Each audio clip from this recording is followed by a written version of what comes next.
there are a number of principles, I think, that are important to increase your success in being able to attack and to finish.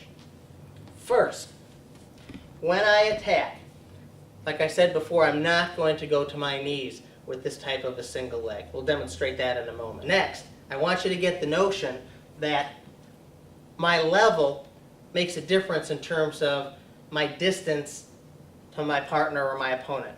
For example, if my hips and my level is high, and Colby's in his wrestling stance, I'm not so close to his leg. In other words, there's more distance here. But if I've lowered my level, all of a sudden I become closer. If my level is higher, I'm not as close. If my level is lower, I can get closer. So one thing that's critical, just like with the head outside single or the double leg, is to lower your level prior to attacking. That decreases the distance, not necessarily between your body and his, but between what you're going to grab his leg with, your hand, and his leg. Okay, so that's critical first, to be able to lower the level. Next, your hand movement is important. There are two possibilities, in my view, in terms of how to conceptualize using your hands as you attack. And just like with the double leg and the head outside single, I want my hands to be moving quickly first, and I want my hands to either be moving in a straight line, so after I've lowered my level, my hands are going to move in from a position, say down low, okay, where I'm fairly close, or alternatively, you need to be able to also learn to bring your hand to the leg in a straight line wherever it is. So if my hand was up here, I wouldn't first pull it back and then come in. That's much more distance. I'm just going to come in a straight line as I lower my level. And so those two ways I think are important. On one hand, I'm trying to keep my level low, and if I'm in here and I'm setting Colby up, I'm going to come in quick, kind of like that alien kind of analogy like I've talked about before with our hands. On the other hand, your hand isn't always in that position, and so it's important as I'm hand fighting or setting up, popping down, to be able to come straight in from where my hand is in a straight line. The other thing I want you to notice is I'm moving my hand, but I'm stepping also at about the same time. It's pretty much simultaneously, although typically I'm trying to begin my hand first. So I'm going to be stepping pretty much the same time as my hand is going to be attacking or moving into my opponent or my partner's leg. The next concept in a single that I want to get across is, just like with the double and the high crotch, I always want my motion and my movement, my momentum to be going through my opponent. There are some people, when they attack a single, they'll come in, for example, and then they'll retreat. For example, they'll grab the leg and pull back, dump, that type of thing. So their motion is in, and then they go back. My belief is that it's most important to continue the motion and your momentum into your opponent and to get his weight on that far foot. Again, consistent with the outside single and the double leg type takedown and the principles that we talked about with that. And hopefully you're going to begin to see that some of these principles are going to start coming together insofar as they're fairly consistent in terms of motion, movement, position, regardless of whether it's a high crotch, a double leg, or head inside single. So when I attack my head inside single, I want to lower my level. I'm going to step almost a millisecond after I begin my hand position. Now when my hand makes contact with Colby's leg, it's just getting behind his knee, and I'm not going to pull his leg into me. What I'm going to do is I'm going to pop him in the chest, in the pec here, with my head, because my goal is to drive his weight to this far leg. I can't do that effectively if I'm pulling his leg into me at the same time I'm pushing his chest away from me. My goal is only to block that leg with my hand. After that point, I'm driving his weight to this far foot. So when I get the single leg position in here, I lower my level, and I come in here. You'll notice that I did not have to pick that leg up for it to come up. I want you to notice something else. If I come into Colby and his weight remains on this front leg, it is difficult for me to lift it up because he has so much weight on it, which again is one of the reasons why I don't like to come in and then come back, because if I'm pulling back, all of a sudden his weight tends to come on to that front leg. And like I said before, with the lifting exercises we did, I'm always going to prefer to use less energy than more.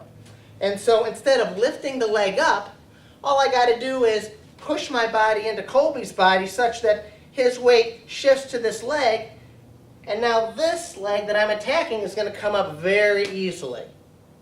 And if you get this concept down, you're going to be, I think, very successful in attacking a double leg, because you've gotten most of the way through your opponent's defenses at that point.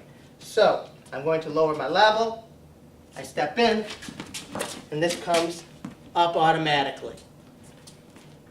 I want you to notice my head position is up here by his chest, it's not by his belly. You'll notice my eyeballs are kind of looking into his center line here and up. My head is not down as I come in. My head is up, and I'm going to kind of with the point where my forehead meets my hairline, I'm going to be hitting him here. It's a ballistic movement, and my goal is to get his weight ballistically over this leg. All I'm doing with my arm is blocking this leg from being able to step back, because if I didn't, he'd just keep walking back. I'm going to block it so that he can't do that. Once more.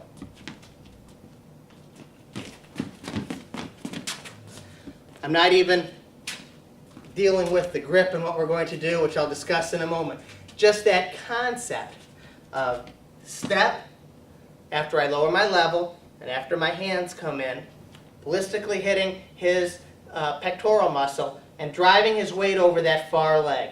If you've got that concept, again, you're going to likely be successful with the single leg takedown.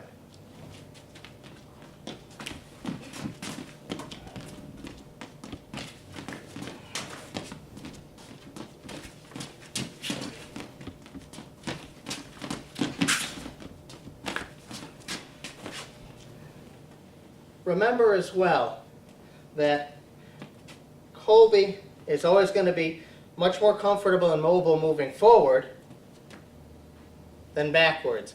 So in my single leg, you'll notice my weight is driving him on his far leg backwards on one foot.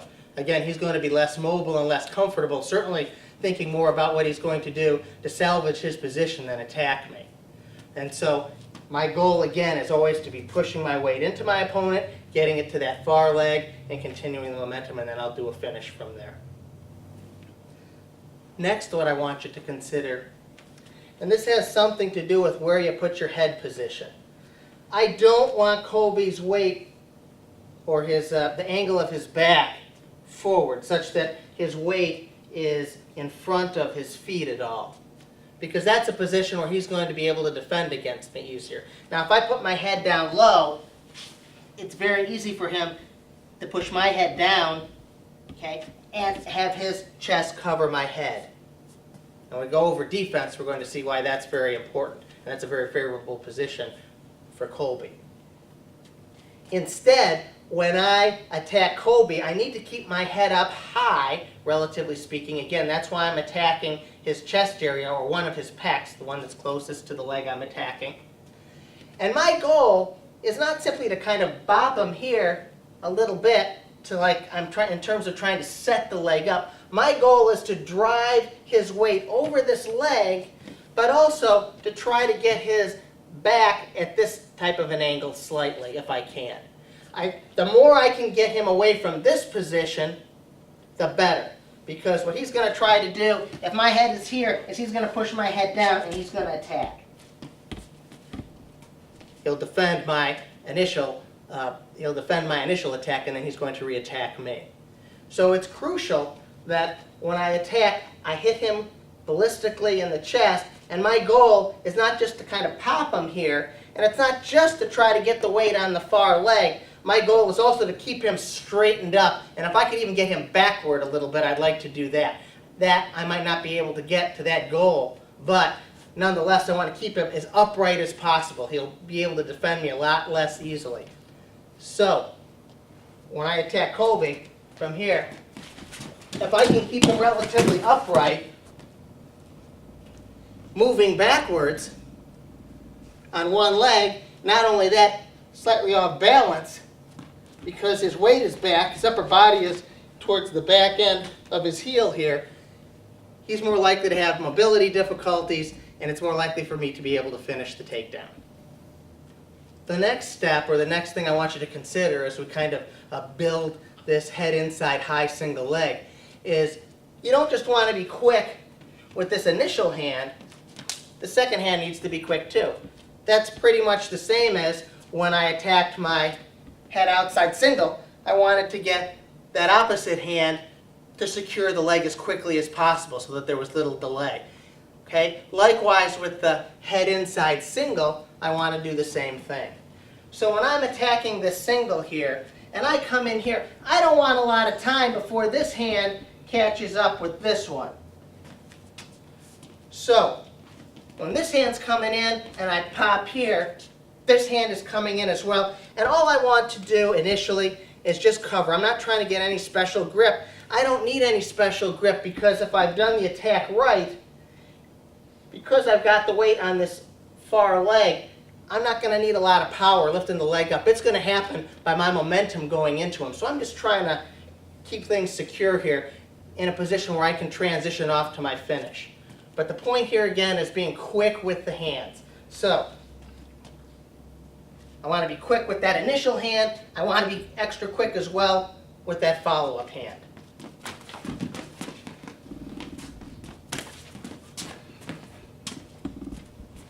And again, it doesn't take much to lift that leg up if he's going backwards.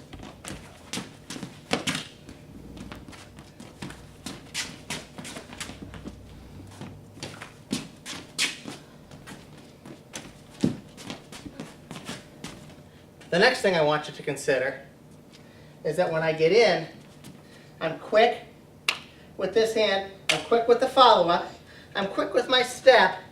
You also need to be quick with the follow-up leg, just like with the double and the head outside single. So when I'm attacking, that leg doesn't stay there as if somebody tacked it to the ground. It's critical that I can bring it up so I can continue my motion into my opponent. So when I step, I'm not thinking step and a lot of weight comes down here. My motion is continuing through my opponent or through my partner. So it's crucial that I have a good follow-up with my rear leg.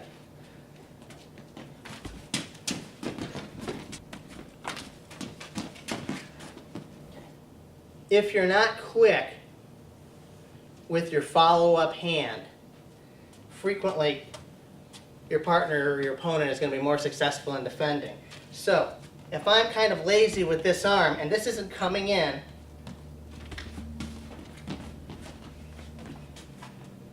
my opponent or partner is going to probably be able to defend against it. The other thing too to think about in terms of minimizing your opponent or your partner's ability to do that, make sure you're keeping your elbows in. When I attack a single, I don't want to be here where he's going to underhook me on the way in.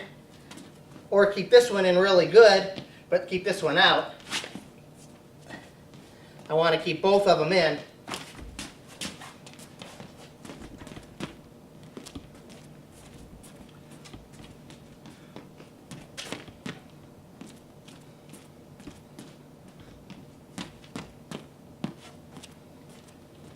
So if you keep your elbows in, you're less likely to be successfully defended, at least in that particular way.